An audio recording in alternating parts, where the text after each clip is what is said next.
An expert is somebody who obtains results that are vastly superior to those obtained by the majority of the population.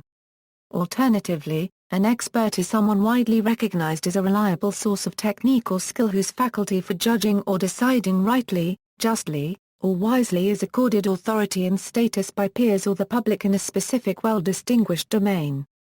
An expert, more generally, is a person with extensive knowledge or ability based on research, experience, or occupation and in a particular area of study.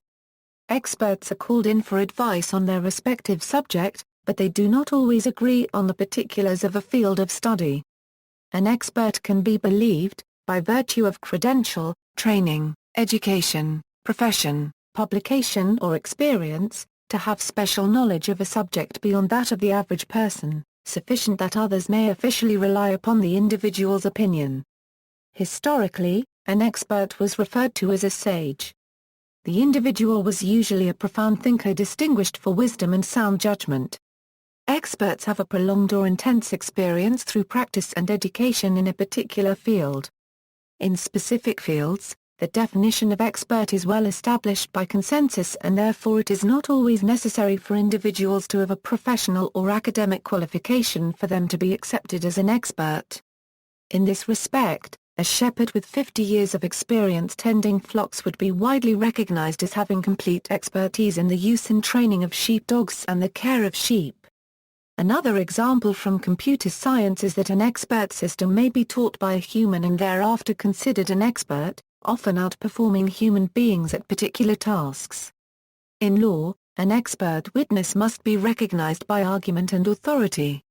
Research in this area attempts to understand the relation between expert knowledge and exceptional performance in terms of cognitive structures and processes. The fundamental aim of this research is to describe what it is that experts know and how they use their knowledge to achieve performance that most people assume requires extreme or extraordinary ability. Studies have investigated the factors that enable experts to be fast and accurate. Expertise consists of those characteristics, skills and knowledge of a person or of a system, which distinguish experts from novices and less experienced people. In many domains there are objective measures of performance capable of distinguishing experts from novices. Expert chess players will almost always win games against recreational chess players.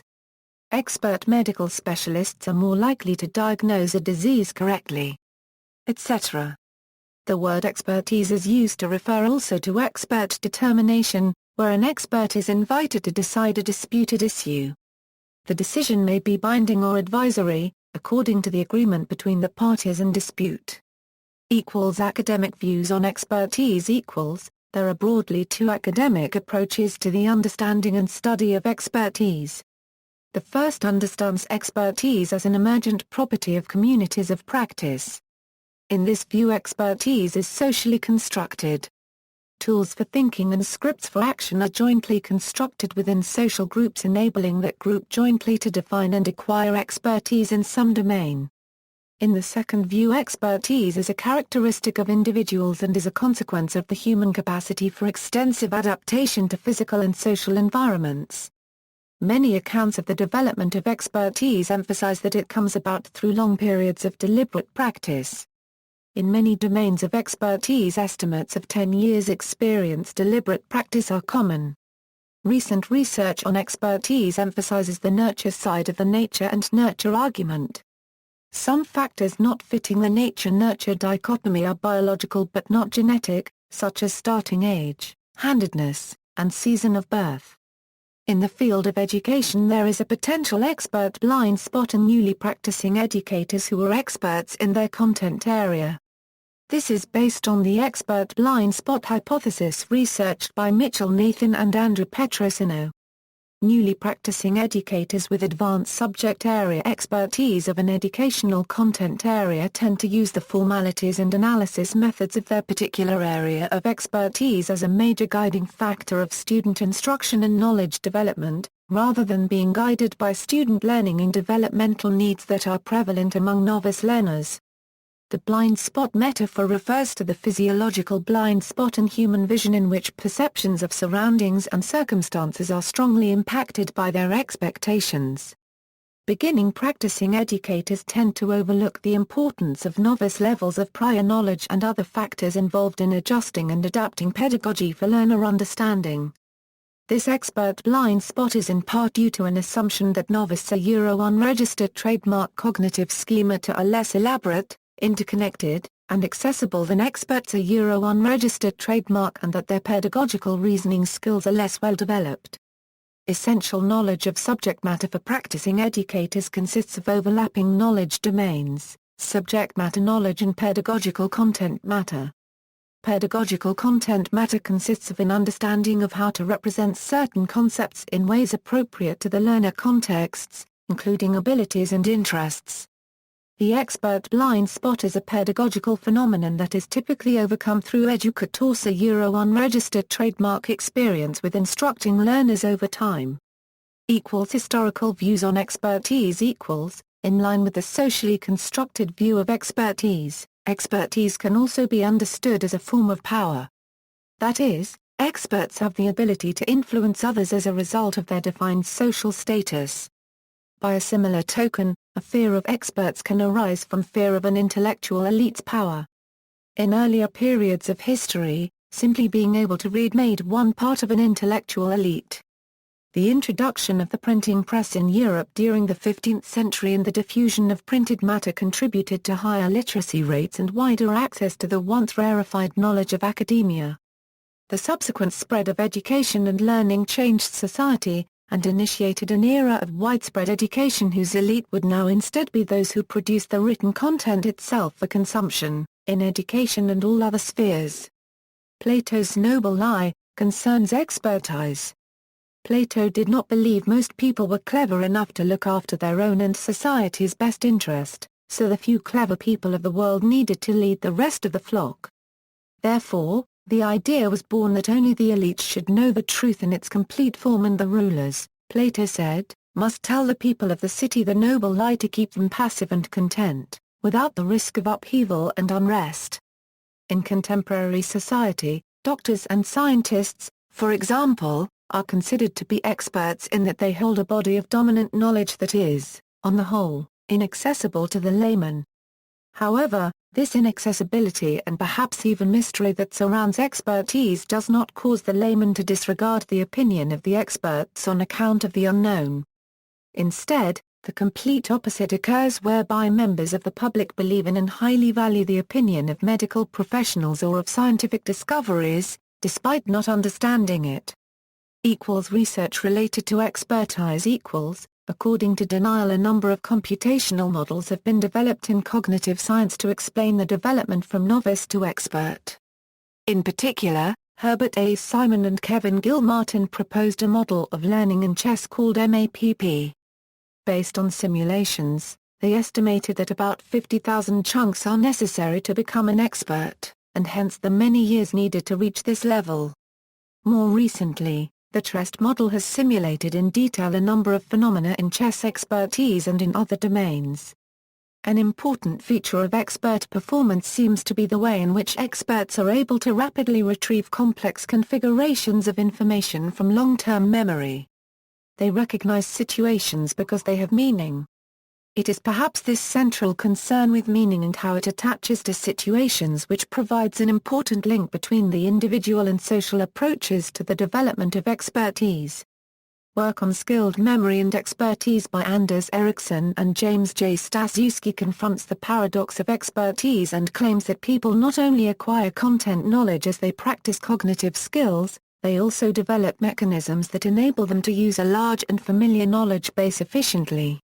Work on expert systems typically is grounded on the premise that expertise is based on acquired repertoires of rules and frameworks for decision-making which can be elicited as the basis for computer-supported judgment and decision-making. However, there is increasing evidence that expertise does not work in this fashion. Rather, experts recognize situations based on experience of many prior situations. They are in consequence able to make rapid decisions in complex and dynamic situations. In a critique of the expert systems literature, Dreyfus and Dreyfus suggest, if one asks an expert for the rules he or she is using, one will, in effect, force the expert to regress to the level of a beginner and state the rules learned in school. Thus, instead of using rules they no longer remember, as knowledge engineers suppose, the expert is forced to remember rules they no longer use. No amount of rules and facts can capture the knowledge an expert has when he or she has stored experience of the actual outcomes of tens of thousands of situations. Skilled memory theory, skilled memory and expertise. The role of long-term memory in the skilled memory effect was first articulated by Chase and Simon in their classic studies of chess expertise. They asserted that organized patterns of information stored in long-term memory mediated experts' rapid encoding and superior retention. Their study revealed that all subjects retrieved about the same number of chunks, but the size of the chunks varied with subjects' prior experience. Experts' chunks contained more individual pieces than those of novices. This research did not investigate how experts find, distinguish, and retrieve the right chunks from the vast number they hold without a lengthy search of long-term memory.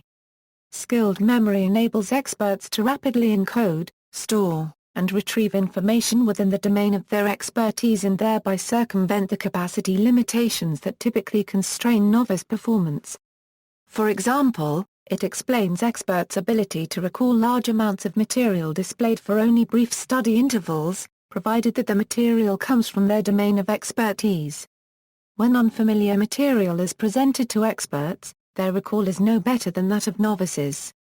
The first principle of skilled memory, the meaningful encoding principle, states that experts exploit prior knowledge to durably encode information needed to perform a familiar task successfully.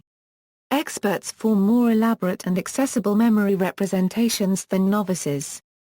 The elaborate semantic memory network creates meaningful memory codes that create multiple potential cues and avenues for retrieval.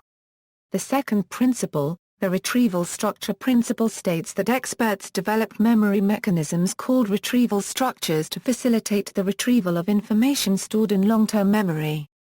These mechanisms operate in a fashion consistent with the meaningful encoding principle to provide cues that can later be regenerated to retrieve the stored information efficiently without a lengthy search.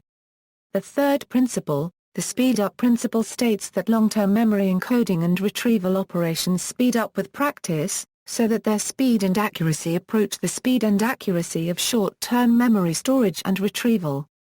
Examples of skilled memory research described within the Ericon and Staysky study include, a waiter who can accurately remember up to 20 complete dinner orders in an actual restaurant setting by using mnemonic strategy, patterns, and spatial relations.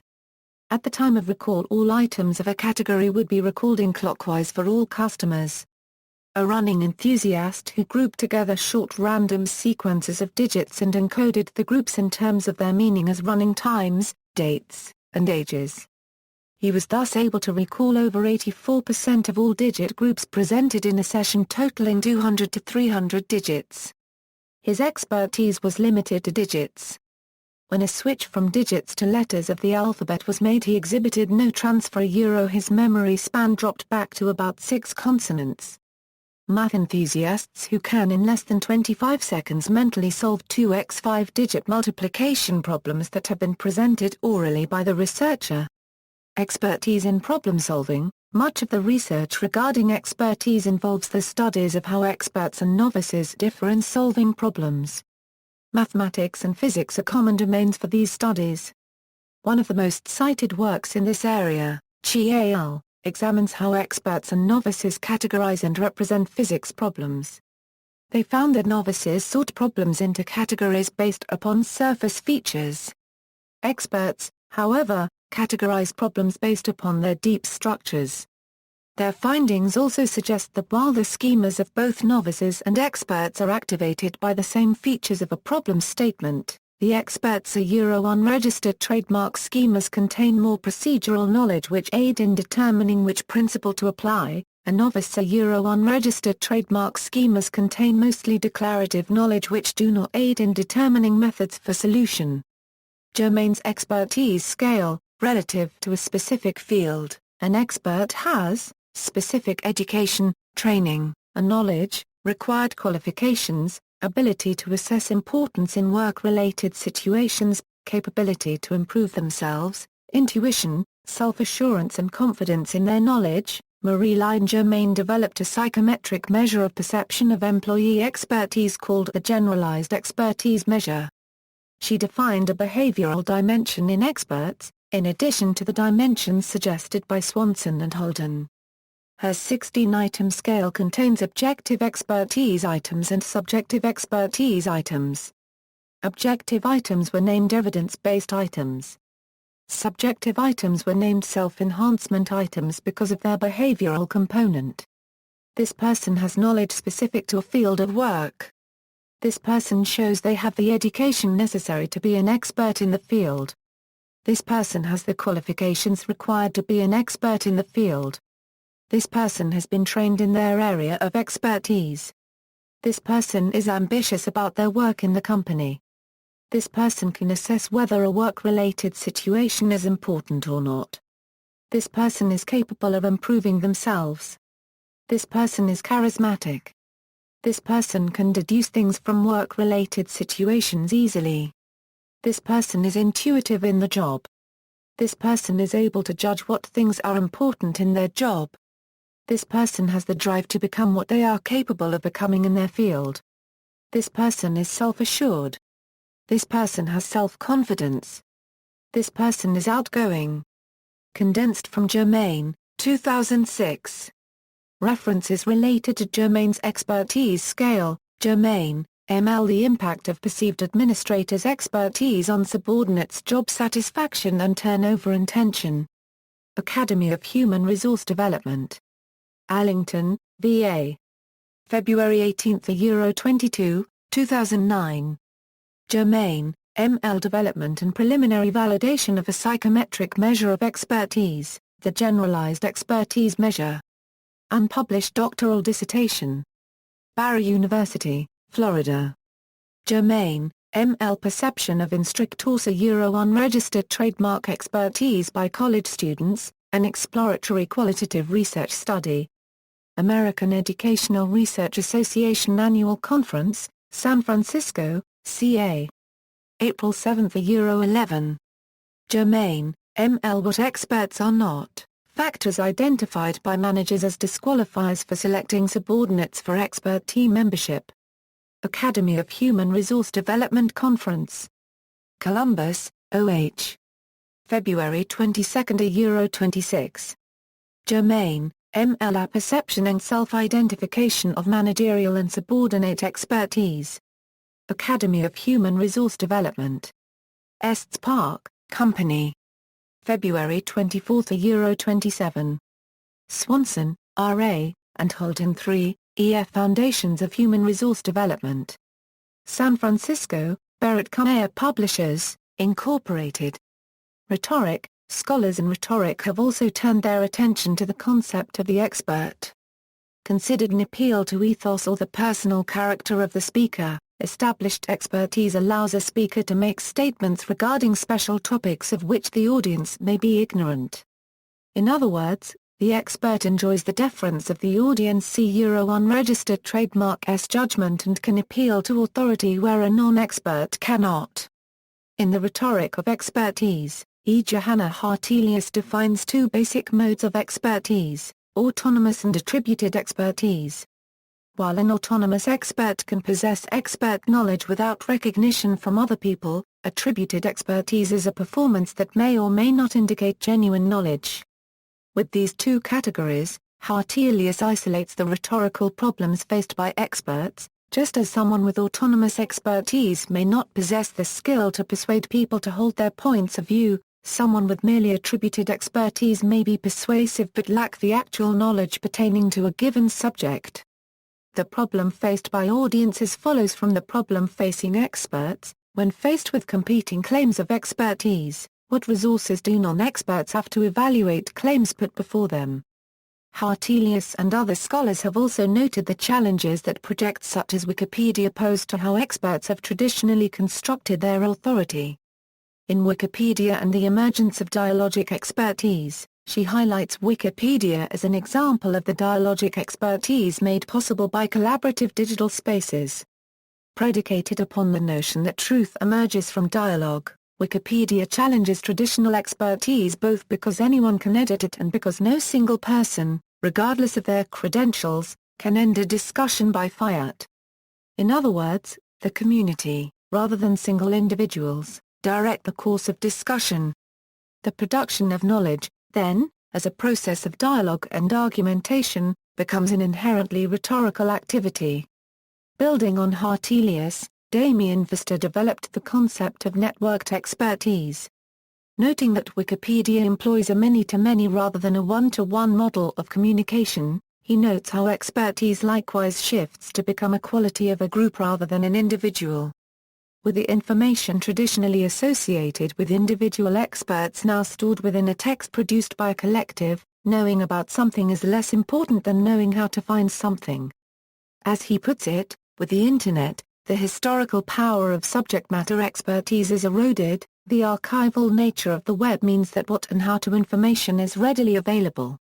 The rhetorical authority previously afforded to subject matter expertise, then, is given to those with the procedural knowledge of how to find information called for by a situation.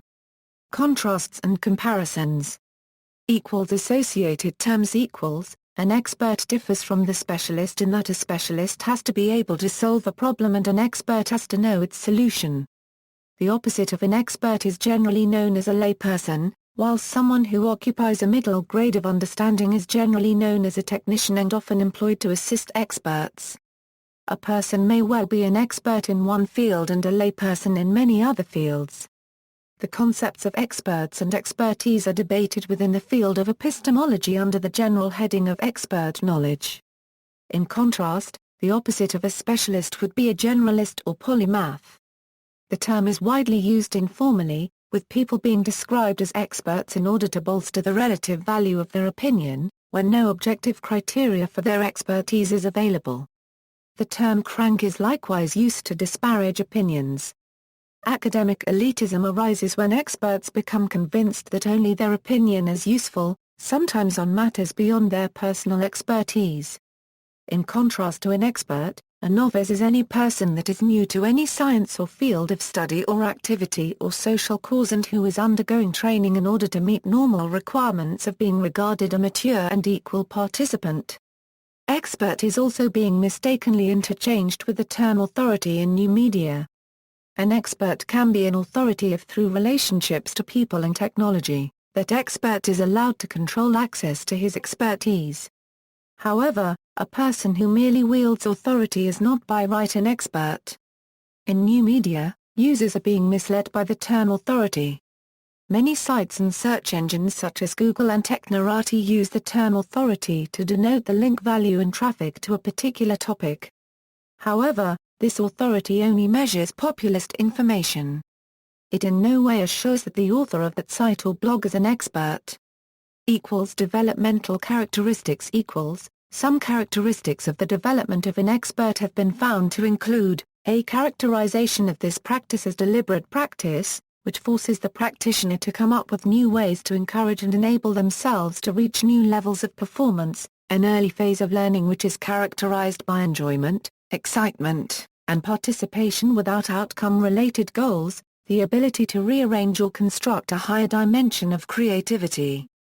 Due to such familiarity or advanced knowledge, experts can develop more abstract perspectives of their concepts and/or performances. Use in literature, Mark Twain defined an expert as an ordinary fellow from another town. Will Rogers described an expert as a man 50 miles from home with a briefcase. Danish scientist and Nobel laureate Niels Bohr defined an expert as a person that has made every possible mistake within his or her field. See also, perceptual learning, consultant, polymath, general, scholar, know-how, skill, competence, excellence, technical government, insider, tutor, expertise in adult education, criticism, anti-intellectualism, denialism, psychology, Dunning-Kruger effect, Pygmalion effect, rational skepticism. References. Bibliography. Further reading, books and publications, Scott Fruewald, The Neurobiology of Learning, Ikajira Nonaka, Georg von Kroff, and Sven Voelpel, Organizational Knowledge Creation Theory. Evolutionary Paths and Future Advances. Organization Studies, Volume 27, Number 8, 1179-1208. Sage Publications, 2006. DOI 10.1177/017084060606312, Star Paragraph Berg, Lennart. Limits of Knowledge and the Limited Importance of Trust. Risk Analysis 21, 189 Euro 198 doi, 10.1111/0272-4332.211101. PMID 11332547. Hofer, Barbara K. Pintrick, Paul. The Development of Epistemological Theories, Beliefs about Knowledge and Knowing and Their Relation to Learning. Review of Educational Research 67, 88 Euro 140 doi, 10.2307/1170620. JSTOR 1170620. Bewin, May the Sheep Safely Graze? A reflexive view of the expert-lay knowledge divide. Risk, Environment and Modernity, Towards a New Ecology, 1996. Thomas H. Davenport, A.L., Working Knowledge. 1998, Knowledge Hard Fee. Mats Alvason, Knowledge Work, Ambiguity, Image and Identity. Human Relations, Volume 54, Number 7, 863-886. The Tavistock Institute, 2001. Peter J. Lyfan, Parliament and Specialist Advice, Manutius Press, 1994. J. Leibowitz, Knowledge Management Handbook. CRC Press, 1999. 328 pages. ISBN 0-8493-0238-2, C. Nadine Wathan and Jacqueline Burkell, Believe It or Not, Factors Influencing Credibility on the Web. Journal of the American Society for Information Science and Technology, VL. 53, Number 2. pg 134-144. John Wiley & Sons, Incorporated, 2002. DOI 10.1002/ASCII 10016, Nico Stu, Knowledge Societies. Sage Publications, 1994. 304 pages. ISBN 0-8039-7892-8, Patents, U.S. Patent 4803641, Basic Expert System Tool, Stephen Hardy A.L., filed November 25, 1987, issued February 7, 1989. Effectuation, Decision Heuristics of Expert Entrepreneurs,